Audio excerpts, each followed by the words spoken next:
بسم الله الرحمن الرحيم السلام عليكم ورحمة الله وبركاته magacayga waa cabdicasiis cabdullahi cusmaan waa lecture 3 kusoo dhawaada waxaan maraynay inaan soo calculate gareyno bending momentiga engineering marka waxaan maraynay halkan oo maaragtay afartii moment aan soo saaranay ha noqdo bottom iyo top bottomka waxaan u kala qaadnay inuu yahay x iyo y si lamida topkan waxaan u kala qaadnay x iyo y marka insha allah mid walbana waan reinforcement yaan gelin doonaa insha allah mid walba qaacidooyinka isticmaali doona way kuwaan ha noqdo area steelka k oo stiffness oo maaragtay memberkaaga z oo iyada differencega compression iyo tension distance yani oo ujeedaa d-dan waa coverkaaga si lamida as minimum waa areada ugu yara birta la gelin karo number of bars k waa area required loo qabiyo area of one bar spacingana waa taqaanaa engineer waa halkii mitir waan qaadanay cabirkiisa waxa uu qabinaya number of one bar يعني mar walbo halkii mitir maaha laakiin lentiga markaas aad design gareynaysid tusaale beam hadduu yahay waa markaas panelka markaas aad design gareynaysaa qaadanaysaa spacingkaaga oo kale ma fahantay mar walba marka kaasaa qaadanaysaa engineer okay bottom reinforcement marka aan ku bilaabno bottom reinforcement waxaa soo sheegnay in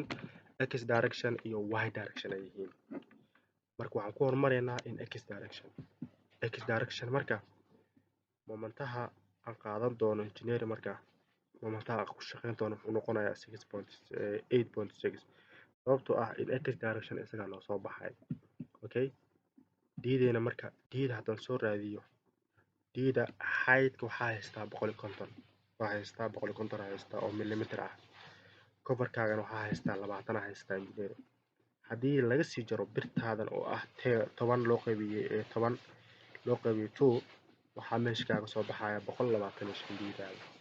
d-da waxaa haystaa 125 haystaa engineer intaas marka laga soo tago keeda haddii aan soo raadiyo momentaha waxaa haystaa 8.6 haddaan u qaybiyo fcu 24 ah waxaa sidoo kale meesha yaala b oo iyadana ma aragtay kunkaaga qaadanaysa si lamida d-dan hore usoo saarata waa 125 oo square qiimaha meesha noogu soo baxayn waxay noqon doontaa waa 0.022 okay z marka 0.525 keeda hore usoo saaratay oo 0.022 0.9 qiimaha meesha kaaga soo bixi doona marka engineer wuxuu noqon doonaa 0.97 0.97 marka ma qaadanayno engineer 0.97 ma qaadanayno marka waxaan qaadanaynaa 0.95 sababtoo ah laakiin haddii ka yaraale 0.95 qiimaha markaasaan qaadan lahay laakiin mar walba marka haddii 0.95 ka badato waxaa qaadanaysaa 0.95 laakiin haddii ka yaraato 0. qiimaha markaas kuu soo baxaa qaadanaysaa okay bottom reinforcement marka area of steel marka soo saaranayno momentaha waa naqaanaa 8.6 oo noo ahaa 8.6 waxaa u qaybinaa 0.87 oo aniga factor of safety markaas galaya fy waa 460 z-na hore usoo saaran waa 119 sababtoo ah 0.95 waxaa ku dhuftay d-deeda oo 125 ahayd 119 noo soo baxay qiimaha meeshaan ka heli doono wuxuu noqon doonaa 170 millimeter 170 millimeter waa area of steelka noo soo baxay waa okay as minimum meesha taala oo iyadana ma aragta qaacidadan ku heli doono qiimaha meesha noogu soo baxan waa 195 marka halkaan la joogo area of steelka wax kaaga soo baxay iyo as minimum kaaga wax kaaga soo baxay isku fiirinaysaa labadooda mid weynaato waxay ku noqonaysaa area of steel required sababtoo ah as minimum waa areada ugu yar ee bir la geli karo markii islaab la joogo sidaas darteed marka areada ugu yaraa waxay noqotay 195 marka sabab ku qaadana meesha ma taala 170 waxaa toos direct la qaadanaynaa 195 iyadana waxay noo noqon doontaa area of steel required kaaga mar walbana labadooda mid weynaad ay waxay ku noqonaysaa area of steel required number of bars kan wax ku helaynaa required keega loo qaybiyey area of one bar okay inta markaas ku qaybiyo marka waxa soo baxay 2.4 2.4 waxaan directly qaadanayaa 3 bars. Okay, area of 1 bar marka halkaan fiirisid notekan area of 1 bar marka waxaan ku helaynaa pi over 4 diameterka birta markaas aan haysto oo square ah. Spacingkayga waa halkii mitir waxa u qaybiyay number of barskayga waxaa soo baxay 3 millimeter يعني 333 millimeter waxaa qaadanayaa marka 300 aa qaadanaya sababtoo ah maximumkayga wuxuu yahay 3D ama 300 labada midkii yaraada aa la qaadanaya marka يعني safety kasii geliya ma fahanti for safety marka maximum spacingkayga marka wuxuu noqonayaa meesha 30ka 300 uga jeedaa labadooda marka midkii yaraa qaadanaya haddana safety kasii galaya haddana safety labadooda midkii yaraa qaadanayna بعد safety kasii galayna marka okay bottom reinforcement-iga marka awil ku jirnaa in y direction in x direction waa soo xalayno in y direction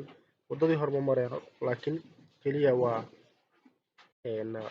area gelinaya ilaa sababta wixii already waa soo aragnay marka area of steel keena marka waxaa soo baxay 105 required keena wuxuu noqday 195 marka sababtoo ayadaa badan sababka marka ay maadid wuxuu leeyahay in x iyo y in x aan ku hormaraynaa momenta aysan oo 22 waxaa soo baxay 230 sidaas darteed directly waxa qaadanaya 230 aan qaadanayna sababta maxay tahay way ka badan tahay as nidaamka iyo area of steel ka marka aan haysto 230 aa badan iyada taas u qaadanaya marka in y direction waa 136 qaadanayna sababtoo ah 6.5 momenta haysano wuxuu noo soo saaray 136 qaadanayna 195 birta isticmaali doona waa T10 250 oo yani spacing ah center bottom 1 sila mid bottom 2 top 1 and top 2 deflection marka checking gareynayno waxa u baahanahay ko basic ratio ina soo helno ay ku xiran tahay slabkaaga ma cantilever ama simple ma continuous laakiin anaka maanta waa continuous 26 qaadanayna area of steel required keena at the bottom marka joognay wuxuu area of steel required keena at the bottom marka joognay wuxuu ahaa 195 qaadanayna area of steel provided kaagana waa number of bars ka haystay oo ku dhufatay area of 1 bar waxa soo baxay 235 bending momentiga at the bottom marka haysanay sababtoo ah deflection ilaa bottom ka dhacay bottom marka joognay wuxuu ahaa 8.6 isaga qaadanayna marka F1 waa 460 hore u soo qaadanay si la mid ah marka modification factor marka raadinayno qaacidada isticmaalna modification factor kaana marka waxa la rabaa waa inay ka yaraataa to ama leekaata ma la rabo inay ka badato marka okay marka fs marka waxaan ku sameeynaa qaacidadan fy area of steel required area of steel provided key okay allowable-kayga mar walba waa inay ka badataa actual-ka fs marka haddii aan qaacidada ku sameeyno waa tan 2/3 460 waxa u qaybiyay waxa iga soo baxay marka area of steel provided kaaga waxaa meesha marka noogu soo baxay 253 oo ku noqonaysa marka fs modification factor marka raadinayo marka qaacidada isticmaalaya total waxaa noo soo baxay 1.8 dartiga way ka yaraatay to 1.8 toos u qaadanaya marka allowable-kayga 1.8 kaaga lagu dhuftay 26 na hore u soo sheegnay waxay ku xiran tahay slab-kaaga